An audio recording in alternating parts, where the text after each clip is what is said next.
Bismillahirrahmanirrahim. Assalamualaikum warahmatullahi wabarakatuh. Ya, kembali lagi dalam video pembahasan materi analisis titrimetri. Kali ini kita akan membahas tentang penurunan rumus pada perhitungan-perhitungan dalam titrasi. Salah satunya adalah titrasi standarisasi atau kadang-kala disebut juga sebagai titrasi pembakuan. Ya. Nah, sebelumnya saya jelaskan terlebih dahulu bahwa titrasi standarisasi ini merupakan titrasi yang bertujuan, tujuan dari titrasi standarisasi itu adalah untuk menentukan konsentrasi dari baku sekunder, dari larutan baku sekunder. Kenapa larutan baku sekunder ini konsentrasinya harus diketahui? Karena larutan inilah yang nanti akan digunakan untuk menitrasi sampel-sampel dalam titrasi penetapan kadar. Kemudian konsentrasi yang dimaksud di sini ya dalam satuan apa? Biasanya larutan-larutan standar atau larutan baku itu konsentrasinya dalam titrasi dinyatakan dengan satuan normalitas. Tapi ada pula yang dinyatakan dalam satuan molaritas. Nah, yang dinyatakan dalam satuan molaritas biasanya untuk titrasi kompleksometri. Untuk mempermudah perhitungan, untuk jenis titrasi yang lain biasanya menggunakan satuan konsentrasi normalitas. Nah, larutan baku sekunder ini ditentukan atau ditetapkan konsentrasinya dengan cara apa? Dengan cara direaksikan dengan suatu larutan baku primer. Ya. Nah, kenapa dia direaksikan dengan larutan baku primer? Karena larutan baku primer ini nanti bisa digunakan sebagai pembanding. Kenapa bisa menjadi pembanding? Karena larutan baku primer ini dia konsentrasinya bisa diketahui secara langsung. Ya, langsung kita hitung konsentrasi si baku primer ini bisa langsung kita hitung pada saat kita membuat larutannya. Ya, nah larutan ini nanti dibandingkan dengan cara direaksikan dengan larutan baku sekunder. Ya, maksudnya dibandingkan di sini adalah dibandingkan pada saat perhitungannya. Jadi untuk menghitung konsentrasi baku sekunder kita harus punya pembanding, yaitu larutan yang bereaksi dengan baku sekunder, si larutan baku primer. Nah, pada saat titrasi larutan baku primer ini nanti akan kita buat terlebih dahulu, ya biasanya dengan cara ditimbang, kemudian dilarutkan sampai volume tertentu, lalu dipipet, ya, nanti dia dipipet dan dimasukkan ke dalam labu Erlenmeyer. Ya, nanti dia masuk ke dalam labu Erlenmeyer, yang artinya berarti si larutan baku primer ini berperan sebagai titrat yang akan dititrasi oleh larutan baku sekunder sebagai peniternya, ya, atau titer yang disimpan di dalam suatu buret.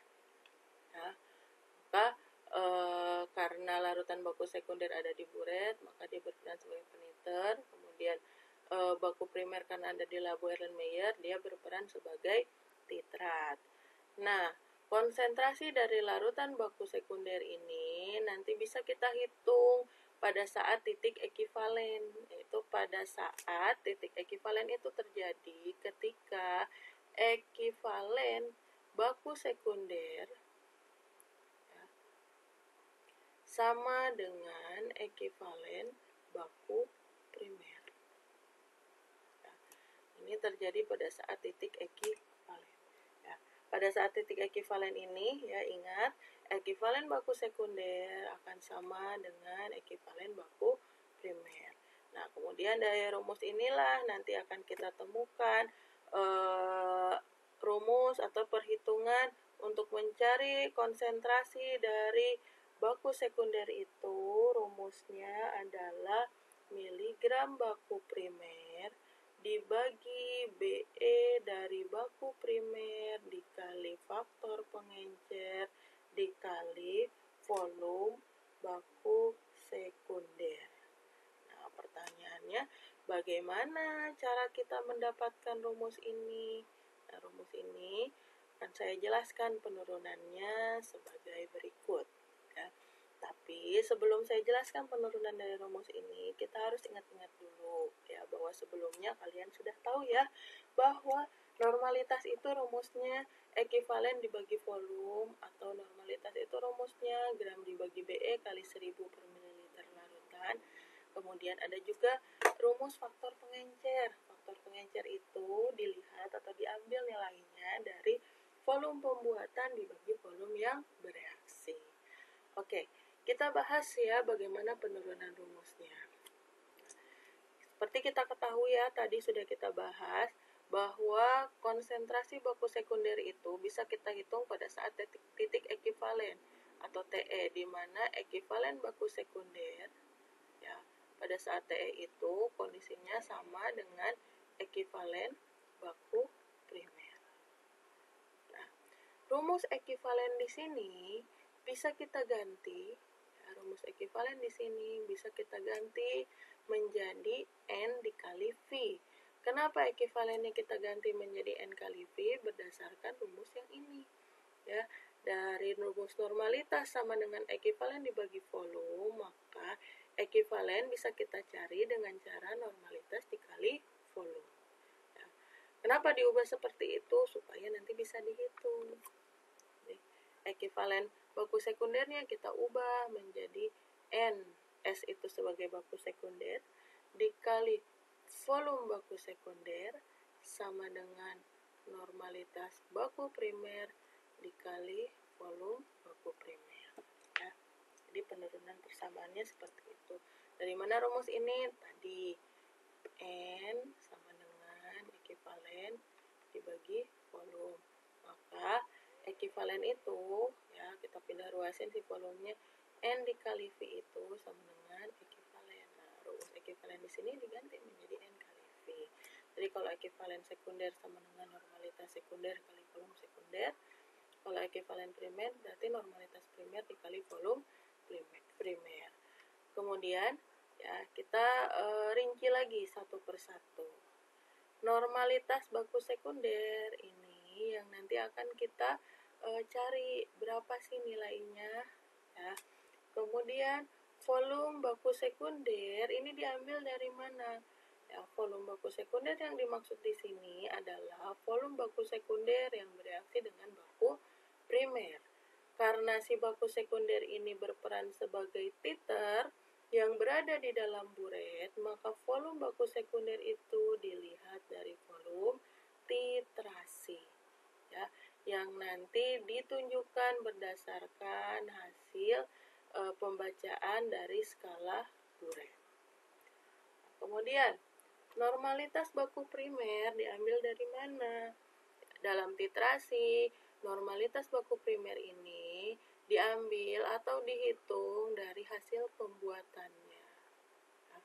Nah, karena pembuatan baku primer itu biasanya dengan cara melarutkan zat padat menjadi cair, jadi pembuatannya itu padat cair, pembuatan larutannya, maka menggunakan rumus ini. N sama dengan gram per BE dikali 1000 per mililiter. Ya, nah, mililiter di sini kan volume larutan yang dibuat, atau kita sebut aja volume pembuatan. Nah, kemudian suatu satuan massa gram kalau dikalikan dengan 1000, maka satuan gram ini akan berubah menjadi apa? Miligram. Ya, maka rumusnya bisa saya ubah menjadi miligram dibagi BE dikali volume pembuatan. Ya, volume pembuatannya berarti di sini harus dalam satuan mililiter. Ya. Kebetulan kenapa kenapa saya gunakan rumus yang ini ya, kok bukan pakai rumus normalitas yang ini, kenapa pakai yang ini ya, karena supaya lebih ringkas, lebih detail. Nah, kemudian nanti rumus ini ya bisa kita masukkan ke persamaan yang ini, sehingga NS dikali Vs akan sama dengan miligram siapa? Baku primer dibagi BE dari baku primer dikali volume pembuatan dikali volume baku primer. Baku primer yang mana? Yang ini. Ini adalah volume baku primer yang digunakan untuk bereaksi dengan baku sekunder. Artinya nilai volume baku primer di sini ya, yang dimaksud dengan volume baku primer di sini adalah volume baku primer yang dipipet. Ya, berdasarkan volume baku primer yang dipipet. Volume baku primer yang dipipet ini berarti volume dari baku primer yang bereaksi, ya, volume baku primer yang bereaksi dengan baku sekunder. Nah, sekarang kita punya nih rumus faktor pengencer. Faktor pengencer itu sama dengan volume pembuatan dibagi volume bereaksi. Nah, jadi faktor pengencer itu sama dengan volume pembuatan dibagi volume yang bereaksi. Nah, di sini saya punya nih rumus volume yang bereaksi dibagi dengan volume pembuatan.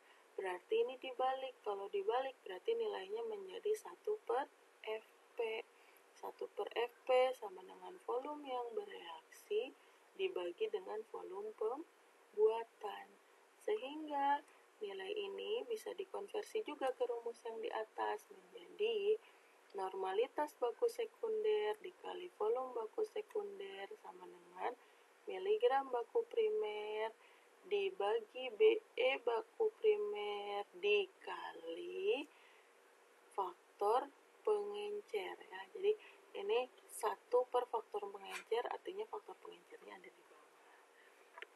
Karena dalam standarisasi yang mau kita cari itu adalah konsentrasi dari baku sekunder atau NS-nya, maka rumusnya kita ubah menjadi NS sama dengan, jadi yang ini kita pindah ruaskan, miligram baku primer dibagi BE dari baku primer dikali faktor pengencer dari baku primer dikali volume baku sekunder ya.